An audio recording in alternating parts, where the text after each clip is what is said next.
जय हिंद दोस्तों। Target MP study के इस यूट्यूब प्लेटफॉर्म से मैं आप सभी लोगों का स्वागत करता हूं और आज के इस वीडियो में हम मध्य प्रदेश पुलिस कांस्टेबल भर्ती परीक्षा जो 2013 में आयोजित की गई थी उसके प्रीवियस ईयर पेपर को हम सॉल्व करने वाले हैं।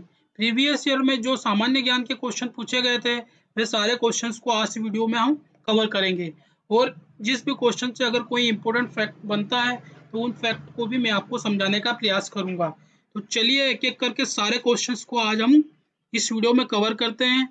सबसे पहला जो क्वेश्चन पूछा गया था वो था स्वेज नहर किसे जोड़ती है, यानी कि स्वेज नहर किन दो सागरों को आपस में जोड़ती है। तो इसके जो ऑप्शंस दे रखे हैं हमारे पास फारस की खाड़ी, अरब सागर, लाल सागर तथा भूमध्य सागर तथा काला सागर, लाल सागर या फिर अरब सागर।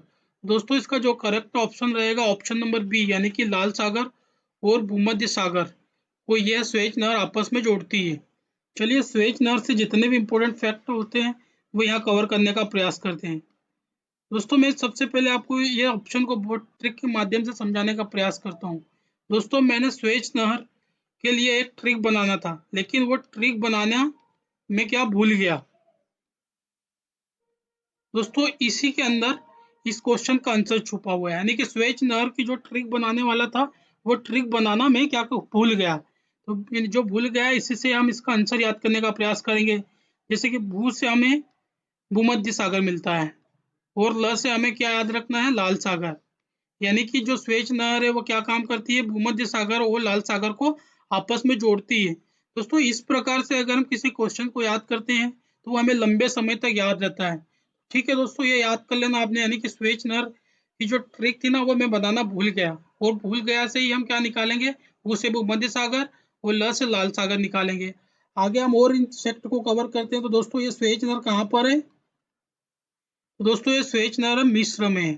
ठीक है दोस्तों, स्वेज नहर का जो निर्माण कार्य कब शुरू किया गया था, निर्माण कार्य शुरू किया गया था, कब किया गया था, तो ये किया गया था 1854 में। वो इसे बनाने का जो श्रेय किसे जाता है, तो एक फ्रांसीसी वैज्ञानिक फ्रांसीसी इंजीनियर कौन थे, तो वो थे फर्दिनंद द लेपेप्स ने इसका निर्माण किया था। वो इसका जब निर्माण कंप्लीट कब हुआ, दोस्तों इसका जो निर्माण कार्य कंप्लीट हुआ है 1869 में। ठीक है दोस्तों, ये फैक्ट भी यहाँ से कवर कर लेना। एक और फैक्ट जो एग्जाम में पूछा जाता है, यानी कि इसका जो राष्ट्रीयकरण कब किया गया था, तो इसका राष्ट्रीयकरण किया गया था 1956 में। किसके द्वारा, तो मिस्र के द्वारा किया गया था। ये सारे फैक्ट यहाँ से कवर कर लेना, ये भी एग्जाम में पूछे जाती है। चलिए अब नेक्स्ट क्वेश्चन को देखते हैं। नेक्स्ट क्वेश्चन जो पूछा गया था, 13वीं शताब्दी में राजस्थान के माउंट आबू में प्रसिद्ध दिलवाड़ा मंदिर किसने बनवाया था। वेरी इंपॉर्टेंट क्वेश्चन, यह भी एग्जाम में पूछा जाता है। राजस्थान के माउंट आबू में प्रसिद्ध दिलवाड़ा मंदिर किसने बनवाया था। ऑप्शन है हमारे पास महेंद्रपाल, ऑप्शन बी है महिपाल, ऑप्शन सी है राज्यपाल और ऑप्शन डी है तेजपाल। तो दोस्तों इसका जो करेक्ट ऑप्शन है ऑप्शन नंबर डी यानी कि तेजपाल इसका करेक्ट ऑप्शन है। दोस्तों तेजपाल और एक इनके भाई थे वस्तुपाल, क्या नाम था उनका, वास्तुपाल। इन दोनों ने मिलकर क्या तिलवाड़ा का जैन मंदिर का निर्माण कराया था। ठीक है दोस्तों, यह कहाँ पर स्थित है, तो यह राजस्थान में स्थित है। ये किस धर्म से रिलेटेड है, तो दोस्तों यहाँ पर क्या हो जाएगा, जैन धर्म। ठीक है, ये क्वेश्चन भी एग्जाम में पूछा गया है।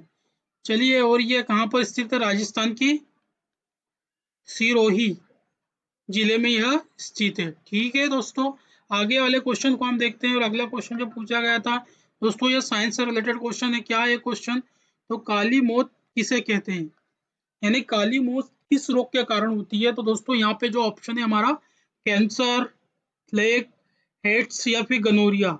दोस्तों इसका जो करेक्ट आंसर है यहाँ पर ऑप्शन नंबर बी यानी कि प्लेग इसका करेक्ट ऑप्शन है। यानी कि काली मौत प्लेग के कारण होती है। दोस्तों तो ये रोग किससे होता है, तो दोस्तों मैं आपको बताना चाहता हूँ ये रोग है जीवाणु जनित, यानी कि ये जीवाणुओं के द्वारा फैलने वाला रोग है। ठीक है दोस्तों, तो जो इसका जीवाणु है उसका नाम क्या है, तो उसका नाम है पास्चुरेला, पास्चुरेला पेसिस्ट, पेटिस्ट। ये इसका क्या नाम है, पास्चुरेला पेटिस्ट, ये इसका जीवाणु है। यही इस प्लेग वायरस को फैलाता है। ठीक है दोस्तों, ये आगे और क्या क्वेश्चन यहाँ से बन सकते हैं तो वो भी हम देखते हैं। जैसे कि इससे मनुष्य के शरीर का कौन सा भाग प्रभावित होता है। दोस्तों मनुष्य के शरीर को फेफड़ों को यह खराब कर देता है, जिसके कारण से मनुष्य की भूख हो जाती है या मनुष्य की मौत हो जाती है। आगे हम देखते हैं क्या बन सकता है क्वेश्चन यहाँ से। तो दोस्तों इसमें हमें कैसा पता चलेगा कि प्लेग हो गया, तो दोस्तों इसमें बहुत तेज बुखार आता है इंसान को, जिसे प्लेग रोग हो जाता है। चलिए अगले वाले क्वेश्चन को देखते हैं। और अगला क्वेश्चन क्या है यहाँ पर, सूखी बर्फ क्या है। ये ऑप्शन में जो सूखी बर्फ क्या है, तो ऑप्शन ए है गैसीय कार्बन डाइऑक्साइड, धोने का सोडा, ठोस कार्बन डाइऑक्साइड, कार्बन मोनोऑक्साइड। तो इसका जो करेक्ट ऑप्शन है ठोस कार्बन डाइऑक्साइड को ही हम ड्राई आइस के नाम से भी जानते हैं, यानी कि सूखी बर्फ ठोस कार्बन डाइऑक्साइड को कहते हैं। तो दोस्तों इसका जो उपयोग हम करते हैं कूलिंग एजेंट के रूप में इसका उपयोग करते हैं। ठीक है दोस्तों, अगले वाले क्वेश्चन को हम देखते हैं। जो अगला क्वेश्चन एग्जाम में आया था वो क्वेश्चन था कि वनस्पति घी के औद्योगिक उत्पादन में कौन सी विधि काम में लाई जाती है। ऑप्शन है वियोजन, अपचयन, ऑक्सीकरण और आयनन। तो इसका जो करेक्ट ऑप्शन है ऑप्शन बी, यानी कि अपचयन। अपचयन विधि के द्वारा औद्योगिक उत्पादन में वनस्पति घी बनाया जाता है। दोस्तों वनस्पति घी बनाने में जो हम उत्प्रेरक का उपयोग करते हैं तो किसका करते हैं, वो हम निकिल का करते हैं। ये भी एग्जाम में पूछा गया क्वेश्चन है। ठीक है दोस्तों, अगर यहाँ पर पूछा जाए कि औद्योगिक घी बनाने में, वनस्पति घी बनाने में कौन सी गैस का उपयोग किया जाता है, दोस्तों यहाँ पर हाइड्रोजन गैस का उपयोग किया जाता है। चलिए ये दो फैक्ट भी आप यहाँ से याद कर लेना, क्योंकि ये भी एग्जाम में पूछे गए हैं। अगला क्वेश्चन है, और अगला क्वेश्चन क्या है हमारे पास, तो अगला क्वेश्चन है सरकार की निम्न प्रणाली में से किसमें द्विसदन पद्धति एक अनिवार्य लक्षण है। ऑप्शन है संसदीय प्रणाली, राष्ट्रपति प्रणाली, संघीय प्रणाली और एकात्मक प्रणाली।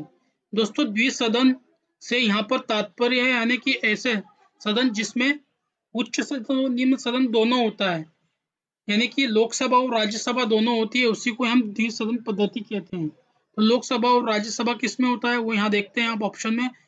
जैसे संसद, तो दोस्तों संसद में लोकसभा और राज्यसभा भी होता है, यानी कि जो ऑप्शन ये है हमारे पास, यही हमारा करेक्ट ऑप्शन है, यानी संसदीय प्रणाली में द्विसदन पद्धति एक अनिवार्य लक्षण है। तो चलिए दोस्तों अगले वाले क्वेश्चन को आप देखते हैं। वो जो अगला क्वेश्चन क्या पूछा गया था, अगला क्वेश्चन पूछा गया था कि राष्ट्रीय ध्वज के धर्म चक्र में कितने अर्ल यानी कि स्पोक्स है। ऑप्शन है 22, 24, 14 या फिर 18। तो इसका जो करेक्ट ऑप्शन रहेगा ऑप्शन नंबर बी, 24 स्पोक्स है राष्ट्रीय ध्वज में। चलिए राष्ट्रीय ध्वज से जितने भी क्वेश्चन पूछे जा सकते हैं मैं यहाँ आपको इसमें समझाने का प्रयास करता हूँ। दोस्तों यहाँ पर जो राष्ट्रीय ध्वज है, राष्ट्रीय ध्वज हमारा 3 रंगों से मिलकर बना हुआ है। सबसे पहला जो कौन सा रंग है, तो केसरिया। केसरिया केसरिया रंग किसका प्रतीक होता है दोस्तों, यह होता है त्याग और बलिदान का प्रतीक है। बीच में यहाँ पे धर्म चक्र है, इसमें 24 स्तूप आकृतियां बनी हुई है दोस्तों, जिन्हें हम स्पोक्स या आर कहते हैं। ये कितनी है, तो ये 24 है। दोस्तों जो इस चक्र का जो कलर कैसा है, तो दोस्तों इसका जो कलर है नेवी ब्लू कलर। ये भी एग्जाम में पूछे जाते हैं दोस्तों। इसके नीचे कौन सा कलर होता है, नीचे की ओर होता है हरा कलर। और ये हरा कलर किसका प्रतीक होता है, तो दोस्तों ये होता है डेवलपमेंट का। डेवलपमेंट यानी कि विकास का प्रतीक होता है। ठीक है दोस्तों, ये फैक्ट भी आपको याद करने की आवश्यकता है। और हम बात करते हैं कि जो हमारा राष्ट्रीय ध्वज है इसकी लंबाई कितनी है, तो दोस्तों इसकी लंबाई 3:2, यानी कि इसकी लंबाई 3 मीटर और इसकी जो चौड़ाई है वो 2 है।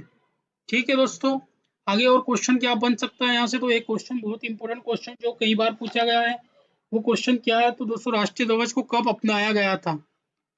ये क्वेश्चन भी एग्जाम में पूछा जाता है। तो दोस्तों 22 जुलाई 1947 को इसे अपनाया गया था। चलिए यहाँ से ये फैक्ट आपके लिए बहुत ही इंपॉर्टेंट फैक्ट हो सकते हैं। चलिए आगे हम देखते हैं। और अगला क्वेश्चन क्या है हमारे पास, दोस्तों अगला क्वेश्चन पूछा गया था कि मध्य प्रदेश उच्च न्यायालय की पीठ कहाँ स्थित है, यह क्वेश्चन पूछा गया है। तो ऑप्शन है भोपाल में, जबलपुर में, ग्वालियर में या फिर इंदौर में। दोस्तों जो हमारी उच्च न्यायालय मध्य प्रदेश की वह कहाँ पर है, तो वह है जबलपुर में। ऑप्शन बी इसका करेक्ट ऑप्शन है। अब हम बात करते हैं कि जो हमारी उच्च न्यायालय है जबलपुर में, इसकी 2 खंडपीठ भी है। तो इसकी जो जो खंडपीठ है वो कहाँ है, तो दोस्तों एक है ग्वालियर में और एक कहाँ है, तो एक है इंदौर में। ठीक है दोस्तों, ये फैक्ट भी याद कर लेना। वो जैसे कि इसकी एक प्रस्तावित फीड भी है, जो है प्रस्तावित, तो वह कहाँ पर है, तो दोस्तों वह है भोपाल में। ये क्वेश्चन भी बन सकते हैं, तो आप इन फैक्ट को भी अच्छे से रिवाइज कर लेना, ताकि आपको एग्जाम में क्वेश्चन आसानी से बन सके। चलिए अगला क्वेश्चन जो पूछा गया था, अगला क्वेश्चन था निम्नलिखित में से गुलाबी नगर कहाँ जाता है, यानी कि गुलाबी नगर के नाम से किसे जाना जाता है। ऑप्शन है लखनऊ, जबलपुर, जयपुर, कोलकाता। दोस्तों इसका जो करेक्ट ऑप्शन है जयपुर। जयपुर को ही क्या पिंक सिटी या फिर गुलाबी नगर के नाम से जाना जाता है। और ये कहाँ स्थित है दोस्तों, ये राजस्थान में। ठीक है दोस्तों, आगे वाले क्वेश्चन जो पूछा गया था वो क्वेश्चन हम कवर करने का प्रयास करते हैं। वो जो अगला क्वेश्चन क्या था, फलों के मीठे स्वाद का मुख्य कारण क्या है। तो ऑप्शन है माल्टोज, राइबोज, लैक्टोज या फिर फ्रक्टोज। यानी कि जो फल के मीठे होने का जो मुख्य कारण है वह है option number D, fructose. Very important question दोस्तों, ये साइंस का क्वेश्चन है, ये आप कवर कर लेना। ये बहुत बार एग्जाम में पूछा गया है, ये एग्जाम पूछे जाने की और भी संभावना बनती है। चलिए अगले क्वेश्चन को देखते हैं। और अगला क्वेश्चन हमारे पास यहाँ पर क्या है, अगला क्वेश्चन है कि रेलवे डिब्बों का निर्माण कहाँ किया जाता है। ऑप्शन है पेरम्बूर, वाराणसी, जमशेदपुर, चित्तरंजन। दोस्तों इसका जो करेक्ट ऑप्शन है पेरम्बूर। पेरम्बूर में क्या किया जाता है, रेलवे डिब्बों का निर्माण किया जाता है। और ये पेरम्बूर कहाँ है, तो दोस्तों ये पेरम्बूर है तमिलनाडु में। ठीक है दोस्तों, भारत में टोटल 3 जगह रेलवे डिब्बे का कार्य किया जाता है। कहाँ पर किया जाता है, नंबर 1 इंट्रीगल कोच फैक्ट्री, ये कहाँ पर है, तो दोस्तों ये है पेरम्बूर, तमिलनाडु। आगे हम देखते हैं और क्या है, तो दोस्तों रेलवे कोच फैक्ट्री, क्या है, रेलवे कोच फैक्ट्री, यह कहाँ पर है, तो दोस्तों यह है कपूरथला। कहाँ पर पड़ता है, ये हमें पंजाब में पड़ता है। Very important question. अगले वाले पॉइंट क्या है, तीसरे नंबर पर, तो भारत अर्थ मूवर्स लिमिटेड, तो ये कहाँ पर है दोस्तों, यह है कर्नाटक। कर्नाटक कहाँ पड़ता है, तो बेंगलुरु, बेंगलुरु में कर्नाटक पड़ता है। दोस्तों ये 3 फैक्ट भी आप याद कर लेना, क्योंकि भारत में 3 जगह रेलवे डिब्बे बनाने का कार्य चल रहा है। अगला क्वेश्चन देखते हैं। और अगला क्वेश्चन क्या पूछा गया था दोस्तों, अगला क्वेश्चन यहाँ पर पूछा गया था कि निम्नलिखित में से कौन सा अन्न मनुष्य द्वारा सर्वप्रथम प्रयोग होने वालों में से था। तो ऑप्शन है जौ यानी कि यव, जय यानी कि ओट, ऑप्शन सी है राई, और ऑप्शन डी है गेहूं। तो इसका जो करेक्ट ऑप्शन है ऑप्शन डी गेहूं, यह मनुष्य के द्वारा सर्वप्रथम प्रयोग किया गया था। ठीक है दोस्तों, अगले वाले